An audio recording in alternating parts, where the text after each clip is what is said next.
아버지 하나님, 모진 시련과 고난 속에서 홀로 자신을 지키신 주님을 지금 이 시간 생각해 봅니다. 우리의 작은 인생사 속에서 저희들은 허우적거릴 때가 너무 많고, 당신의 실존을 내 삶에 응용하기보다는 내 실존이 너무 크다는 사실을 잘 알고 있습니다. 주님, 작은 마음 주님 앞에 들고 나와 당신의 현존과 실존으로 충만한 삶을 살고자 간청하오니, 오늘의 예배도 진실하여 주께 흠양되게 하시고, 또한 우리들의 작은 마음들이 그리스도 한 분을 흠양하고 소원해서 예수 그리스도를 높이는 삶이 될 수 있도록 축복하옵소서. 당신의 구속에는 능력이 하도 커서 우리는 주님 앞에 나오면 뭐라 할 말이 없습니다. 당신을 버리신, 하나님 앞에서 자신을 낮추신, 그리고 모든 죄인들 속에 죄인의 한 사람으로 비참했던 그 모습이 우리의 구원 속에 살아있사오니, 오늘도 다시 부활로 일어나신 그리스도를 경배하는 이 좋은 영혼들에게 꼭 맞는 축복으로 이끌어 가시옵소서. 오늘도 그리스도를 사랑하고 그 구원의 주를 높이는 예배가 한반도에서 진행될 때 주님, 어느 것도 틈타지 말게 하시고 아버지 하나님, 그리고 성자 예수, 성령으로 충만한 예배가 진행되도록 한결같은 마음으로 지켜 주옵소서. 예수님의 이름으로 기도합니다. 아멘.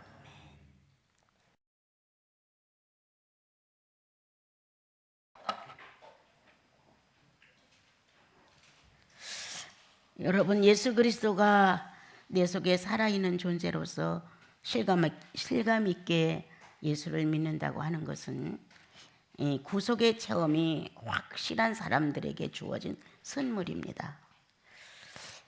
모든 것이 무지하고 모든 것이 어둠이 없고 양심도 타락되고 이성도 혼란스럽고, 그래서 하나님 아버지가 우리들을 보실 때에는 짐승에 가까운 본능적인 사람으로밖에는 볼 수가 없었습니다.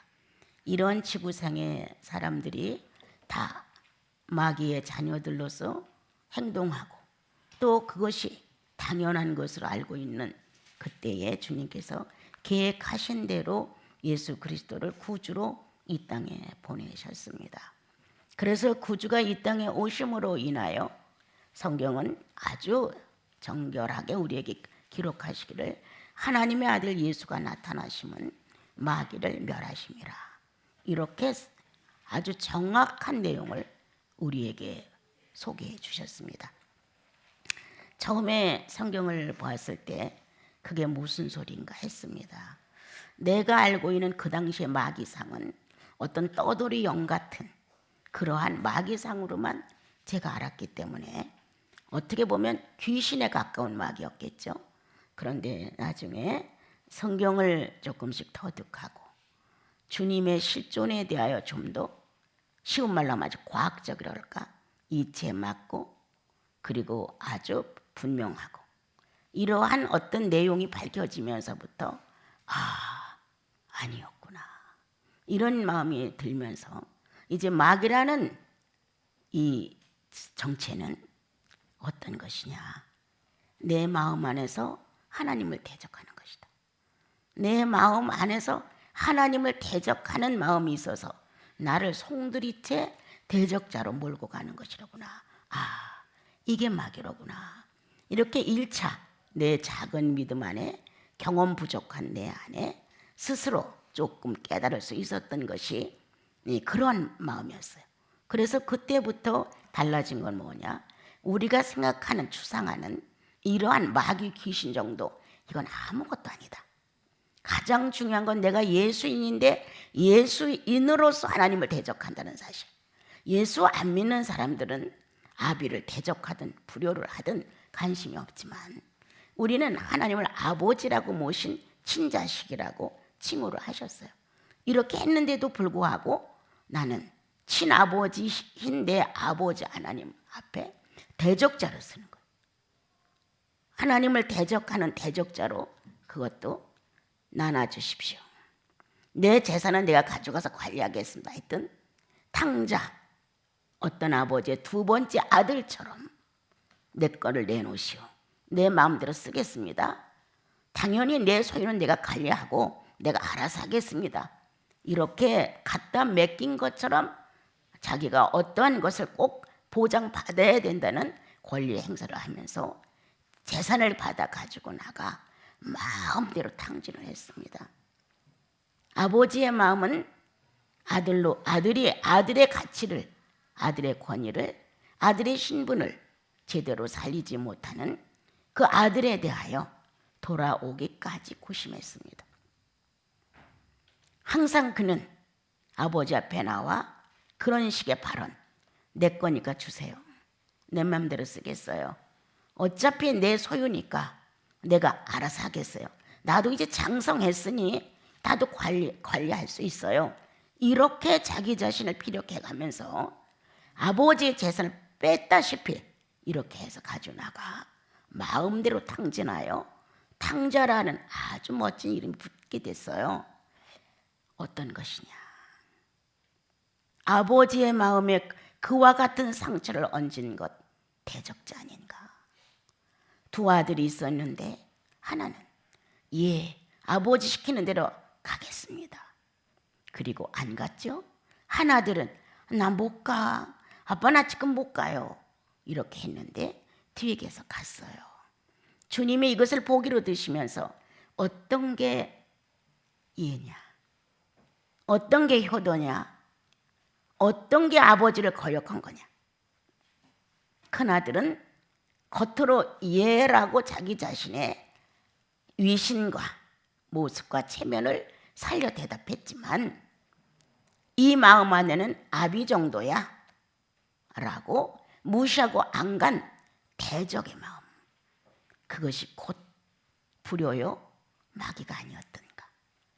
자기가 가지고 있는 최대의 자존심을 최대 악으로 놓는 것이 난 마귀라고 생각합니다. 아들로서의 가장 큰 권위는 아버지를 인정하는 것이 최고권입니다.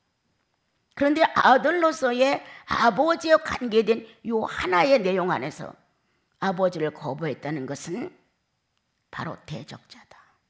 그 사람에겐 아비가 없다는 것이다. 하나님도 없고 율법도 없다고 기록하신 것처럼 아무것도 없다. 그렇다면 자신이 누구냐? 하나님이다. 하나님의 자리에 앉아 자기를 가리켜 하나님이라고 인정할 수 있다고 하는 것, 이건 무서운 대적자다.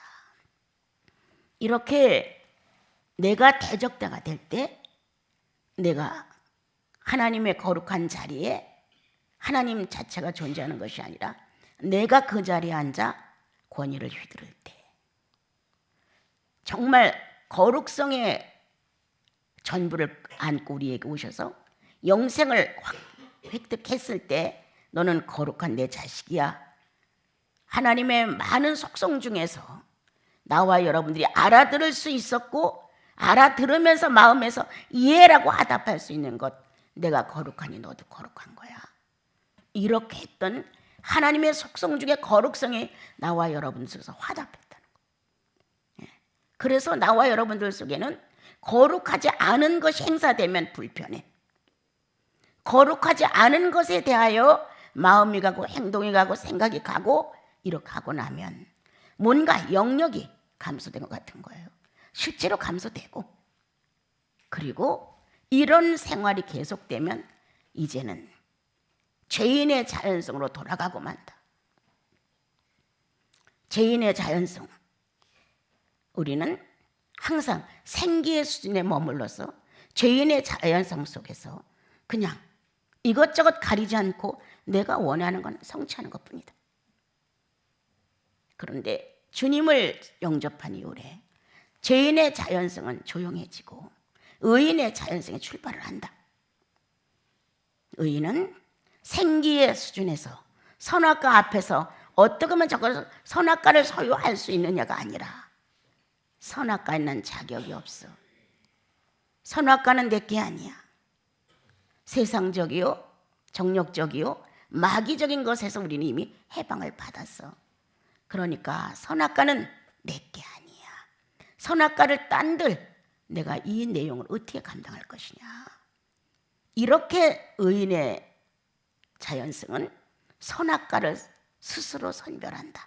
네가 따서 해결할 수 있냐? 과연 네가 이 딴 이구의 책임을 질 수 있느냐?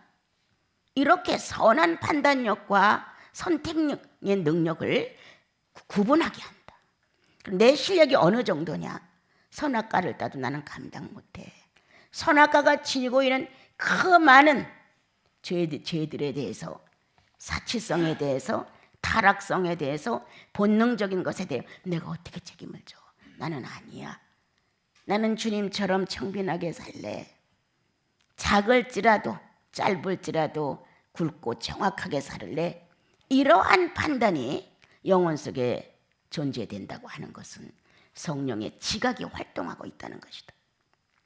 성령은 반드시 우리 안에서 예수 그리스도가 쓰고 가신 최고의 인성을 가지고 역사를 하신다.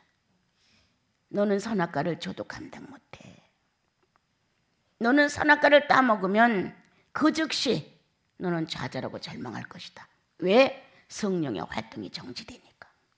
성령의 활동이 정지되는 것만큼 무서운 게 없는 거예요.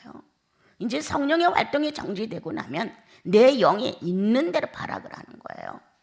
하나님도 됐다가 옛사람 아담도 됐다가 때때로 선한 사람처럼 후아담이신 주님처럼 행동도 했다가 갈팡질팡 혼란스러운 자기 자신을 안고 살게 되어요. 좋을 때 확 좋고 나쁠 때 확 나쁘고, 뭔가 기분이 상승할 때는 모든 게 다 자기 마음대로 천사처럼 행동하고 싶고, 자기 마음이 악해지면은 가장 가까운 아내도 남편도 자식도 막 거기다 대고 자기의 혀를 막 쏟아붓는 거예요. 악쓰고 뭔가 합당하지 않은데 자기로서의 합당한 것을 주장하고 내 입장에서 타당성이라고 내놓고 이렇게 해서 막 불화를 막 일으키는 거예요. 이렇게 나와 여러분은 선악과를 따먹는 것이 좋다. 그러나 성령이 정지되면 어떻게 감당할래? 성령이 정지되면 보는 것도 소경이다. 듣는 것도 귀머거리다. 말하는 것도 벙어리다. 어떻게 할래? 가장 무서운 것은 그리스도와 연관되었던 살아있는 영생의 의식이 활동했던 사람들은 성령의 역사가 정지되면 못 살아요. 얼마나 답답한지, 얼마나 어려운지. 삶의 의욕도 없어. 그분이 어떤 작은 기식조차도 일으켜주지 않으면 나는 죄인의 자연성 속에서 존재하는 것뿐이에요. 이렇게 우리는 보통 산다. 그런데 성령이 우리 안에서 우리의 중심을 살피시고 기회를 주신다. 다시 한번 선악과에 대하여 짙은 공부를 하고 엄청난 수업료를 치르고 나서야 비로소 내가 실수했어. 내가 욕망적이었어. 내가 성령을 거스렸어. 이렇게 자기 자신 안에서 자기를 재발견할 때 제일 먼저 나오는 건 나는 구원의 능력을 무시했어. 이게 제일 먼저 나와야 됩니다. 내가 구원의 능력이 없었을 때 마음대로 죄로 휘젓고 살았던 나, 잘못된과 잘됨에 대하여 판단조차도 하기 싫었던 나, 이렇게 살다가 주님을 만나 뭔가 나의 하나님 앞에서 바르지 못한 내 자신의 자아의 활동들을 조금은 책망하고 절제하고 자제하고 어느 땐 성령께 의탁하여 내가 바뀌어지기도 하고 이렇게 살았던 성도들은 이제 그렇게 선악과를 땄다고 해서 만족스러우냐? 아니다. 사단에게 속는다. 네가 이것을 따먹으면 하나님처럼 돼라는 유혹성에 선악과를 땄다. 감당했느냐? 못했다. 하나님처럼 된 것이 아니라 모든 기관이 정지됐다. 하나님에 대한 의식이 이제 더 이상은 발달하지 않는다. 이렇게 바뀌어짐으로 죄인이라는 이름을 가지고 하나님처럼 된다는 대가는 죄인의 이름으로 모든 기관이 다 마비된 것이었어요.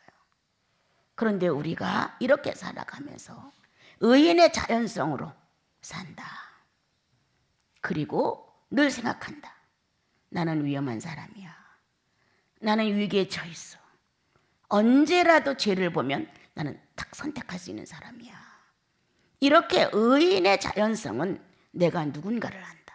그리고 선악과가 아무리 보기 좋고 이거 한 번만 내 것이 되면은 모든 게 형통할 것 같은 유혹성이 와도 나는 안 맞아. 난 감당할 수 없어. 이렇게 뭔가 자기가 하면은 될 것 같은 말 한마디라도 하고 나면 뭔가 시원할 것 같은 어떤 문제 하나만 해결하고 나면 뭔가 달라질 것 같은 이러한 유혹성에 의해서 자신도 모르게 의인의 자연성에서 죄인의 자연성으로 돌아갈 때가 있다.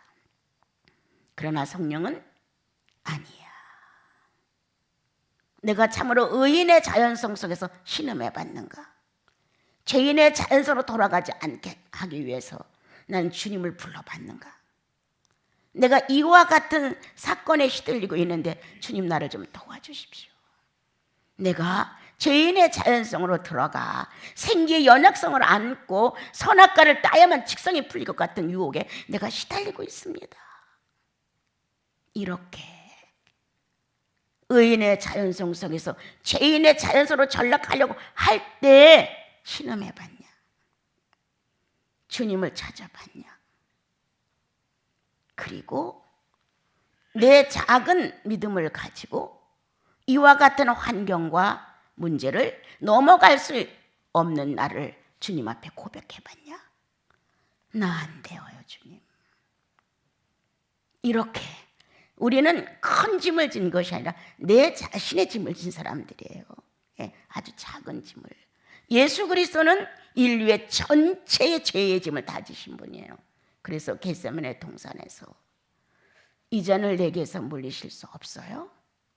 아버지.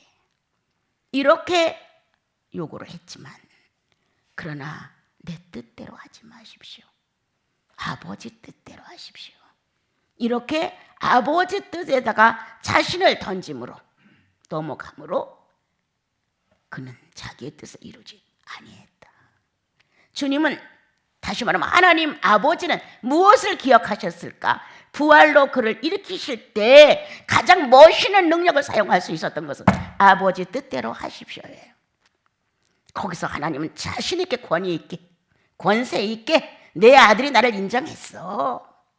얼마나 당당해. 얼마나 그리스도가 해놓으신 이 업적이 하나님의 모든 의욕을 부활시킨 거예요. 그래. 아들 예수 그리스도가 처음에는 아버지 내 잔을 여기에서 물러가게 하실 수는 없어요 라고 말했다. 그러나 마지막 그는 내 뜻대로 마옵시고 아버지의 뜻대로 하십시오라고 정리하셨다. 하나님은 당당했다. 아주 떳떳했다. 그래, 내 아들이 인정한 권위를 가지고 아비의 권세를 가지고 내가 너를 살리마. 주님은 자신 있게 하나님은 예수 그리스도를 부활로 일으켜내셨어요. 사망을 이기신 예수 그리스도. 그렇게 당당하게 자기의 권리를 아비께 위임해버린 이 놀라운 사건을 하나님은 자신 있게 붙드시고 내 아들이 나를 인정했어. 아담은 나를 버리고 떠났지만 제2의 아담 예수 그리스도이신 아드님은 나를 인정했다는 거예요. 아비의 어깨는 한층 올라갔죠. 아비의 자존심은 하늘을 찌를 듯 했죠. 아버지의 당당함은 사단을 있는 대로 명령할 수 있었죠. 사망아, 너 쏘는 게 뭐야? 당당하게 책망을 하고 예수 그리스도를 부활로 일어나게 하셨죠. 이와 같이 나와 여러분이 자연성, 의인의 자연성에서 살다가 사건을 만나면 죄인의 자연으로 돌아가려고 했을 때 너는 신음했냐? 너는 내 뜻대로 마옵시고 아버지 뜻대로 되십시오라고 무릎을 꿇어봤냐? 너는 안 돼요. 아버지 나 안 돼요. 나를 조금만 도와주세요 라고도 청원해봤냐?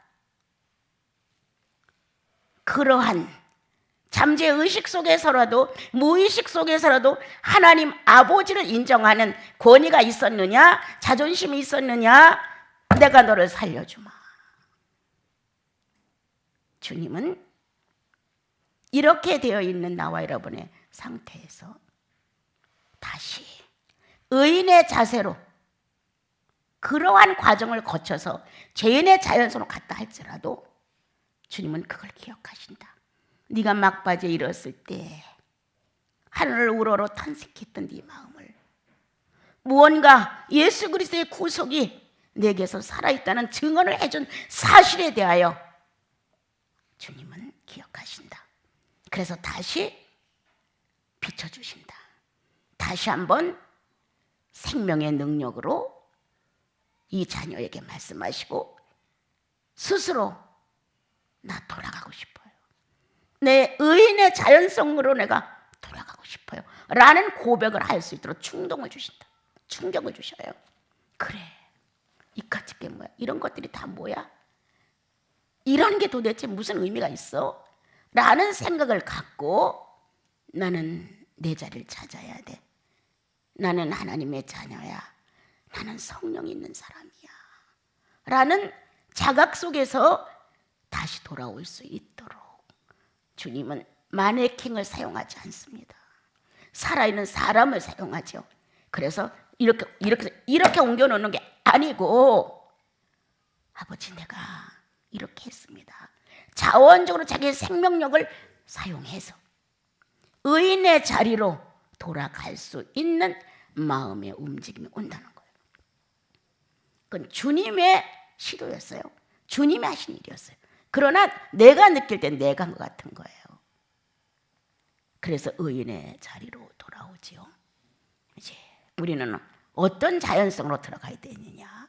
성령의 자연으로 돌아가야 한다. 이렇게 여러 번 인생을 살아가면서 예수님 하루 믿고 죽는 게 아니라 수십 년 우리가 신앙생활을 한단 말이에요. 이렇게 긴 세월 속에 어느 땐 이 문제로 어느 땐 저 문제로 살아가는 과정 속에 많은 터널을 지나가게 됩니다, 여러분.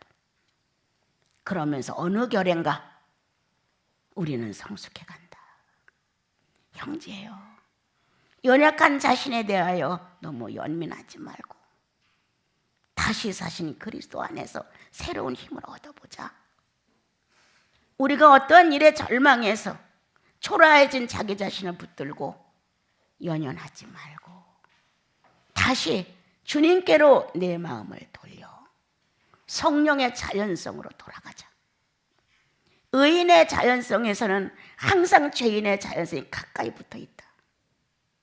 이 인력을 떠나지 못하고 항상 지남질이 끌어당기면 새부치가 가듯이 죄인의 자연성을 발휘할 수 있는 어떤 계기가 오게 되면 나도 모르게 이 의인의 자연성이 미약해요므로 죄인의 자연성에 포함되어 갈 때가 허다하다.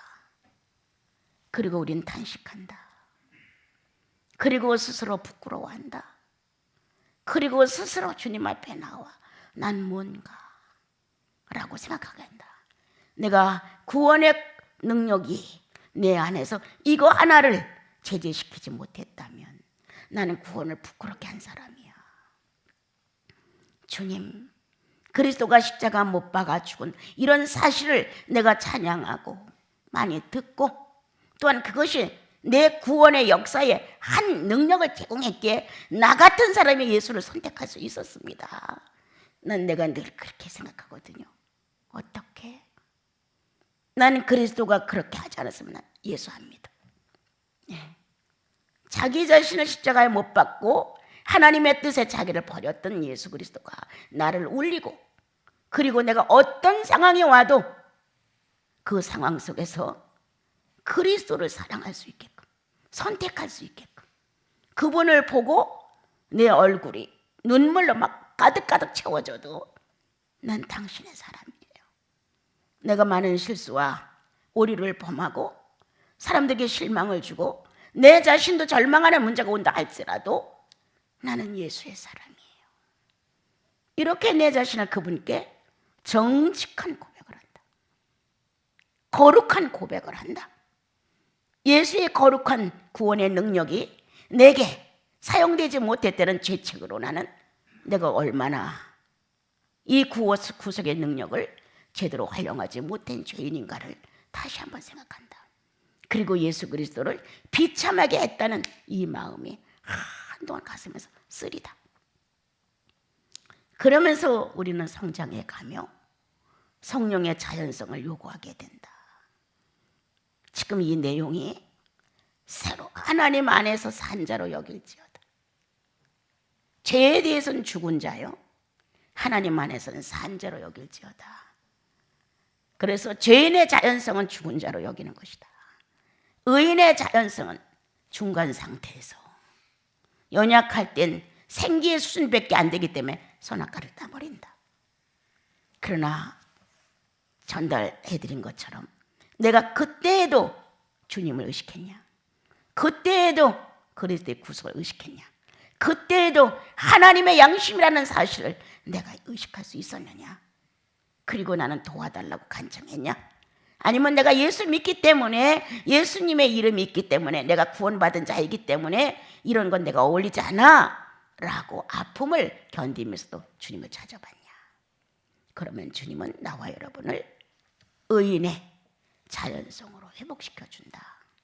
이 의인의 자연성으로 돌아와 나와 여러분은 여기서 머무르는 게 아니라 죄인의 자연성은 안 좋아. 일로 내가 또 갈 수가 있어. 나는 아직 연약해. 나는 어느 부분에 대해서는 그래도 의인의 자연성으로 활용하고 사는데 어느 부분에서는 아니야. 나는 쉽게 죄인의 자연성으로 넘어간다. 자기가 판단한단 말이에요. 이렇게 자기가 판단하게 되면 뭐가 필요한가를 알게 돼요. 사람의 노력 얼마 못 가. 사람이 하고 싶어서 계획을 세우고 어떤 거를 정리해봐. 얼마 못 가. 중요한 것은 성령의 자유로 내가 들어가야 한다. 선악과가 그렇게 내가 보기에 좋아도 내가 선택을 했을 때 난 감당할 수 없다는 생각. 그리고 그것이 주어진다 할지라도 내게 무엇가 어떻게 유익하겠느냐. 결국 그것이 내게로 돌아오므로 성령은 정지된다. 성령의 활동은 아주 미약하다. 이렇게 된다면 나는 예수 믿는 의미가 없지 않은가. 좀 더 죄인의 자연성은 완전히 거의 끝나고 의인의 자연성에서 항상 성령을 선택할 수 있는 성령의 자연성으로 내가 들어가야 되지 않겠는가.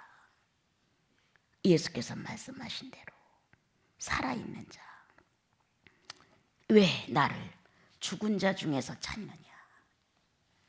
예수 그리스도는 살아났는데 왜 죽은 자 중에서 찾느냐. 우리는 이럴 때가 너무 많다. 그래서 이제 나와 여러분은 주님 앞에서 삶에서 걸어다니며 쉬며 뭐를 만지며 일을 하며 어디에 설지라도 성령과 내가 함께 있다는 성령의 의인성을 발휘할 수 있는, 그리고 성령 안에서 아주 자연적으로 그냥 표현해 나갈 수 있는 한 사람을 주님 앞에 간청한다. 아버지의 딸이니까요. 아버지의 아들이니까요. 나니까요가 아니라 성부의 딸이니까요. 성부의 아들이니까요. 아버지의 자격 안에다 나를 넣는다. 그래서 아버지를 닮아야죠. 아버지가 거룩하시니까 나도 거룩하니까 거룩해야 되죠. 아버지들 예수 그리스도를 통해서 내가 거듭났다면 내 안에는 구속이신 예수 그리스도가 존재한다. 나는 그분의 속성을 담기를 소원합니다. 이러한 성령 안에서의 요구, 성자를 담고 싶다는, 나를 구속하신, 한 번도 묻지도 않고 한 번도 책망도 안 하시고 내게로 오는 자는 결코 목마르지 아니해 라고 하시면서 나를 구원해 주신 성자 예수 그리스도가 성령 안에서 나에게 얘기하신다. 그러므로 나와 여러분은 이제 성령 안에서의 자유, 성령인으로서의 자연성, 삶의 현장에서 그리스도를 만나는 것이다. 악인을 만나도 그리스도가 거기 계시니까, 선인을 만나도 그리스도가 거기 계시니까, 그리스도가 내 감정의 균형입니다. 내 감정의 균형. 우리는 좋은 사람 만나면 막 반가워서 쩔쩔매고, 또 나쁜 사람 만나면 눈꼬리가 돌아가고, 이 안에서 이런 마음이 돌아가는 거예요. 이런 게 필요 없다.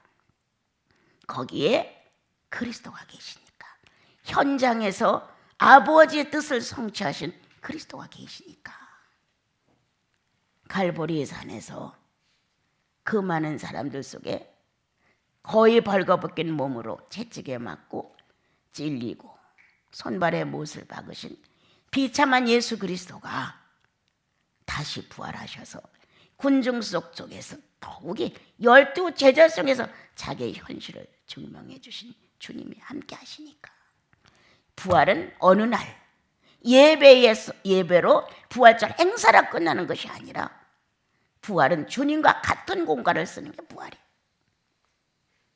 그분이 살아서 나를 시선으로 보고, 그분이 살아서 말씀하시고, 그분이 살아서 내 언어를 들으시고, 이렇게 그분과 내가 함께 살아 움직이는, 그래서 성자 예수 그리스도가 내 앞에 현실이에요. 이게 자연성이라는 거예요. 그냥 사건을 만나면 아우 주님은 이렇게 하는 거 싫어하시는데, 우리가 처음에 이 동네와 살을 때 정말 아무것도 거의 없어서 준비된 것도 없고, 농촌에서 안 살아봐서 뭘 어떻게 해야 되는 것도 모르고, 그래서 동네 사람들이 뭐 이거를 하면 우리도 조금 이렇게 같이 하고, 그분들이 영지버섯을 우리도 영지버섯을 조금 하고, 그들이 또 표고버섯을 우리도 표고버섯을 하고, 그러나 우리는 그렇게 큰 땅들이 없었어요. 그런데 어디선가 누군가가 아유 뭐 좀 가져가래, 밭에 뭐가 있대요. 그러면 우리 식구들이 가서 싹 갖고 와요.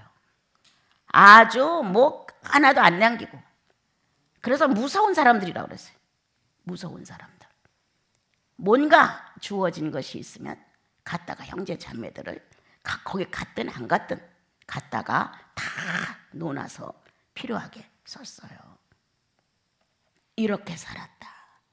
근데 내가 나중에 돌아보니 조금은 부끄러웠다. 예. 우리가 농사하고 우리가 못한 것이 아니라 그분들이 해놓은 거를 가져가라고 해서 우리가 가져왔는데, 크게 보답을 한 것은 거의 없었다. 그냥 동네에 큰일 일어나면 우리 형제 자매님들이 그 큰 일을 다 맡아서 내 일처럼 하는 일은 했지만 수고하셨습니다 라고 뭘 하나 선물로 사다 드리거나 이런 게 참 부족했었어요. 그때 이제 지금에 돌아와서 생각하는 거예요. 이제 세월이 흐르니까 너무 몰랐어. 필요하다는 우리들의 입장만이 보여졌지. 그들에 대한 고마움을 개인적으로는 그렇게 많이 표현을 못했다. 그 현장 부끄럽다. 이런 마음이 있었어요. 예, 그 대신 이제 우리 요한 장로님이 이 동네에서는 유일하게 차 하나를 갖고 있으니까 병나면 다 실어다 주고, 급하면 또 실어오고, 이런 상황의 일들을 좀 많이 했고, 그 뒤에 이제 우리 장로님들 다 차들이 있으니까 동네에다 유익을 많이 주긴 했어요. 이렇게 우리들의 삶의 현장, 거기에 우리는 예수 그리스도가 어떻게 살고 가셨는가가 아주 눈여겨볼 수 있을 만큼 성경은 잘 가르쳐 주었다. 그러므로 성령의 자연성은 어떤 상황이 와도 그 공간은 주님과 내가 같이 있다는 자연성으로 돌아가면 자제도 된다. 절제도 된다. 저주보다는 축복이 된다. 가져오기보다는 주게 된다. 나의 이기심이 아니라 상대의 필요성도 따져본다. 바뀌어지죠. 이렇게 예수 그리스도의 현장이라면 성령의 자연성은 이 현실 속에서 그렇게 하나님을 무시하고 덜커덕 죄를 짓게 하지는 않습니다. 그러므로 나는 오늘 하나님 안에서 살아있는 자인가? 하나님 성부에 대하여 살아있는 자인가? 아니면 성자에 대하여 살아있는 자인가? 다시 성령과 항상 공통적으로 하나로 관계된 인격을 사용하는 것. 주님은 겸손하신데 나는 오만해. 전쟁을 하는 거예요. 오만한 마음과 겸손한 마음이 전쟁을 일으키는 거예요. 그럼 여기에서 가장 희생을 하는 것 성령이시다. 하나님의 아들 예수 그리스도는 겸손하셔서 그렇게 하셨고 그 겸손을 가지고 내 안에 들어오셨다. 만약 그분이 겸손하지 않았더라면 나같이 쓸모없는 자 안에 들어와 왕권을 가지고 그렇게 비자마리만큼 자신을 낮추실 수가 있을까? 못 낮추죠. 사람 앞에서 사건 앞에서 순식간에 성령을 무시하고 나를 위한 시간으로 다 만들어가고 무시를 당하는데도 성령은 꾸준히 나와 여러분의 인격을 가지고 축복을 하신다.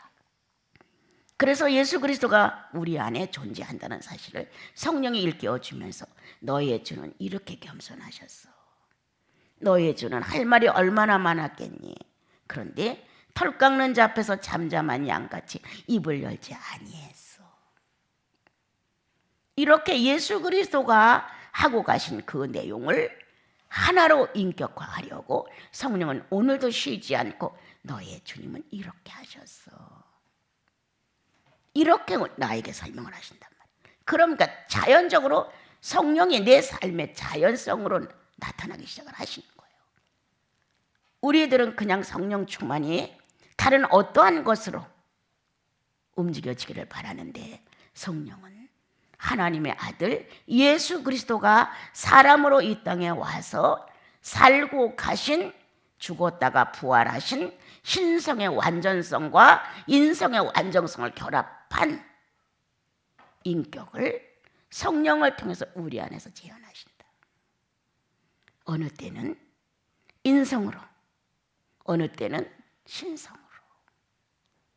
내가 늘 말하잖아요. 삶을 살다가 감정이 엇갈리게 되면 결코 상대에게 용서를 비는 일이 힘들다. 아무리 가까워도 부부도 잘 안 된다. 부부 사이에도 아무리 경계 없이 멋지게 살다가도 뭔가 서로가 어긋나면 내가 잘못했어 이 말이 쉽게 안 나옵니다. 쉽게 만약에 했어 상대는 여전히 안 풀려. 또 한 번 내가 잘못했어 이 말하기가 그렇게 쉬운 게 아니에요. 여기에 내가 잘못했어 미안하오 라는 상대의 인격을 존중해서 자기를 낮출 수 있다고 하는 것은 나는 늘 말해요. 성령을 잘 배우고 있는 거야. 성령은 그렇게 하실 수 있어. 우리는 인색해서 네가 얼마나 잘하고 내가 얼마나 못하고 내가 얼마나 잘하고 네가 얼마나 못했느냐 소수점까지도 따지죠. 우리는 우리들의 언어 중에서 을, 은, 를, 을 이런 조사까지 다 따지면서 말하죠. 그런데 주님은 그렇게 안 하시거든요. 성령은 우리 안에서 예수 그리스도의 완벽한 인격과 거듭난 내 인격을 하나로 조성하셔서 하나님 아버지 성부를 닮았다는 것을 단적으로 표현하고 싶으죠. 넌 내 거야. 너는 날 닮았어. 이렇게 이 일을 성령이 하시는 거예요. 그래서 우리는 성령의 자연성으로 야 당신 이번에 멋지게 말했더라. 아주 멋있어서 당신 성장했어. 이렇게 칭찬을 내가 가끔 해요. 그 얘기를 들으면서 당신 달라졌네. 왜? 그렇게 한 행동에 대하여 주님을 인정했다는 거예요. 그러한 말 표현 속에 의식이 바뀌어졌다는 거예요. 어떻게? 하나님에 대해 산자로 바뀌어진 거예요. 예. 하나님 아버지 성부이신 우리들의 하나님 아버지에 대하여 내가 그분의 속성과 그분의 유전자를 가졌다는 걸 표현하는 거예요. 바뀌었어. 천국 가면 그것만 남아. 인생으로 얼마나 성공하고 얼마나 잘 살고 얼마나 뭐하고 이거 하나도 안 남아. 어떻게 예수로 살았느냐야. 어떻게 하나님의 속성으로 하나님 아버지를 인정해서 나 당신의 아들이에요, 나 당신의 딸이에요. 부족하지만 내가 늘 말하잖아요. 인류에서 나는 막내딸이라고, 제일 꼴찌에 서 있다고. 예. 그래도 혈통이야 누가 지우겠어요. 내가 성부의 혈통인데, 또 여러분이 성부의 혈통인데, 이렇게 우리는 오늘도 죄에 대해는 죽은 자야, 하나님에 대하여 산 자야. 그래서 이제 죄인의 자연성에선 떠나자. 결과도 없는 선악과 앞에서 쩔쩔매다 선악과 하나 따고 성령 정지되어서 쩔쩔매지 말자. 우리가 거듭나는 확신이 있고 성령의 감동이 때때로 일어난다. 지난날엔 전혀 자신을 생각하지 못했는데 뭔가 내 자신도 가끔 생각이 된다. 이렇게 성령이 내 안에서 움직여 가고 있다면 우리는 의인의 자연성으로 익숙해야 된다. 안 맞아. 예. 하나님의 아들로서, 하나님의 딸로서 그거 어울리지 않아. 이렇게 우리들은 자기 자신을 선인과 의인과 이렇게 착각을 하고 알고 있는 거예요. 그런데 삶의 현장에서 표현되는 거 보면 죄인이에요, 죄인. 그럼 가장 가슴 아픈 건 누구냐? 성령이신 거죠. 난 네 안에 있어. 네 의식 전체가 나야. 이렇게 주님이 우리 안에서 우리를 가르쳐줘요. 그래서 의인의 자연성으로 돌아가 난 선악과를 따도 감당하지 못해. 설사 이것이 이렇게 된다 할지라도 이게 무슨 의미가 있어? 이렇게 나와 여러분을 의인의 자연성으로 돌아가 자신을 측정해 본다. 과연 그걸 따가지고 어떻게 응용했을 것인가를 나는 실력이 없다. 이렇게 자신의 부족을 바로 깨닫고 항상 의인의 자연성에서 그리스도를 만난다. 이런 삶이 이루어져 나가다 보면 성령의 자연성으로 들어간다. 아, 그래. 주님이 기뻐하시는 것을 내가 해야지. 주님의 하나님이신 그분이 성령을 통하여 표현했던 표현을 나도 해야지. 더 늙기 전에, 더 감각이 무뎌지기 전에 점점 기억력 쇠퇴되고 남는 거는 아무것도 없어. 이렇게 되어져가는 우리들의 인간 자연성도 스스로 안다는 거예요. 그렇다면 성령의 자연성을 왜 모르겠느냐? 이제 나와 여러분은 성령의 자연성에서 삶으로 뭘 해야 되겠다 결심하고 이걸 이뤄야지 라고 하는 그러한 방법으로 하는 게 아니라 그냥 순조롭게 받아들이는 거예요. 내가 늘 그런 말 하죠. 인정해라. 나를 인정할 줄 알고 상대를 인정해줘라. 나는 여기까지고 상대는 여기까지다. 이렇게 서로가 인정을 해주면 우리는 우리들 안에서 나 자신을 찾아나갈 수가 있어요. 그러면 자연적으로 성령의 자연성 속에서 예수 그리스도를 필요로 해요. 내가 성령의 자연성을 마음대로 그냥 자연스럽게 누리고 살아갈 수 있다고 한다는 것은 예수를 닮으면 되겠구나. 이런 마음. 그래서 한 번쯤 후퇴할 줄도 알고, 한 번쯤 사랑할 줄도 알고, 한 번쯤 용서할 줄도 알고, 이렇게 무언가 여태까지 해보지 못한 걸 한 번쯤으로 시도를 한번 해서 깨트려지면 용서도 잘해줘요. 지난번에 여기를 다녀가신 우리 성도들에게 그 얘기를 했을 때 나시린 수도원에 와서 내가 평생 바꾸지 못한 하나의 인격을 바꿨다. 그게 뭔 줄 아느냐? 그러니까 성도들이 쫑긋해서 이제 하더래요. 용서 비는 것. 그 원장님은 늘 주님께 먼저 용서를 빌어라. 익숙해지면 사람 앞에서도 잘 빌어진다. 잘잘못을 절대 논하지 마라. 그 문제의 사건에 내가 끼었다는 사실로 보아 내 부족이다. 내가 조금만 더 성숙했더라면 이거를 이렇게 했을 텐데, 이런 마음을 가지고 하나도 묻지 말고 부족해서 미안하오. 한데든가 이건 내가 저절로 잘못했지. 내가 이렇게 모든 것에 대하여 어리석소. 이렇게 용서를 빌어라. 그러면 하늘에서 풀리고 땅에서 풀리고 땅에서 풀리고 하늘에서도 풀린다. 예수인의 자연성의 하나가 용서 비는 것이다. 주님이 우리를 용서했기에 의인이라는 칭호를 받을 수 있었고, 주님이 우리를 용서했기에 죄를 짓고도 주님 앞에 나가 무릎 꿇고 잘못을 고백했을 때 그 용서의 영으로 우리가 용서를 받게 되는 것이다. 이제 그런 강의를 여러 번 했는데 그분이 듣고 정말 가서 많이 막 매듭진 것들을 다 풀었대요. 그 뒤로 나이가 어리든 나이가 더 먹었든 잘했든 잘못했든 상관하지 않고 여보 내가 잘못했어. 이게 아주 자연스러워졌다. 그래서 이제 나는 나시린 수도원을 정말 좋아한다. 이런 얘기를 이제 그분들한테 얘기를 했다고 전화가 왔어요. 그래서 그거는 내 게 아니에요. 주님 거예요. 주님이 수없이 용서를 해주셨기 때문에 자연적으로 그냥 자동적으로 자연성이에요. 주님 잘못했습니다. 옳지 않았습니다. 이거 자연성이란 말이에요. 그냥 왜 나의 주관자가 있다는 뜻이잖아요. 나보다 나를 용서할 수 있는 큰 분이 있다는 거잖아요. 그러니까 나는 미약하니까 계속 약점이 많이 드러나요. 그러니까 주님 앞에 약점 없는, 흠 없는, 주름 잡힌 것 없는 그분 앞에 나와 잘못했습니다.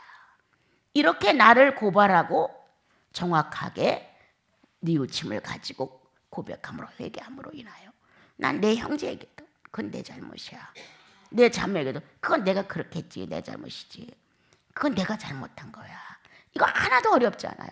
뭐 자존심을 세우려고 변명을 하고 구차하게 뭐 이 얘기 저기 끌어다 붙이고 질색이에요.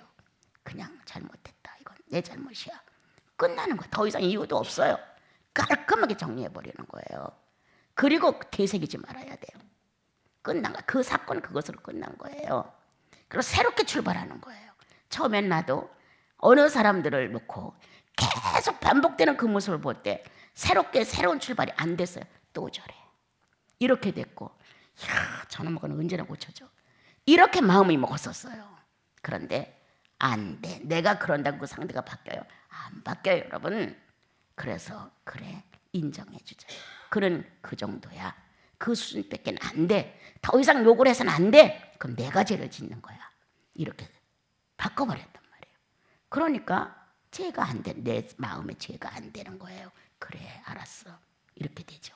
그래서 주님께 고백을 하는 사람들, 주님께 용서를 비는 사람들은 자연스럽다. 아내와 남편 사이에 용서를 비는 것도, 자식과 부모 사이에 용서를 비는 것도, 형제와 자매 사이에 용서를 비는 것도, 그 밖에 이웃과의 용서를 비는 것도 아주 자연스럽다. 그거는 자연성이다. 성령의 자연성. 예. 오늘도 주님이 당신들은 죽지 않았어. 죄에 대해서 죽었지만 하나님에 대해서는 살았어. 이렇게 격려를 하셨어요. 로마서를 통해서. 그래서 하나님의 자연성으로 돌아와. 성자 예수의 자연성으로 돌아와. 성령의 자연성으로 돌아와. 삶 전체가 성령의 자연성에서 충만함을 느끼고, 예, 그냥 예수 믿는 사람들의 사회로 아름답게 살아봐 라고 우리에게 편지를 보내주셨습니다.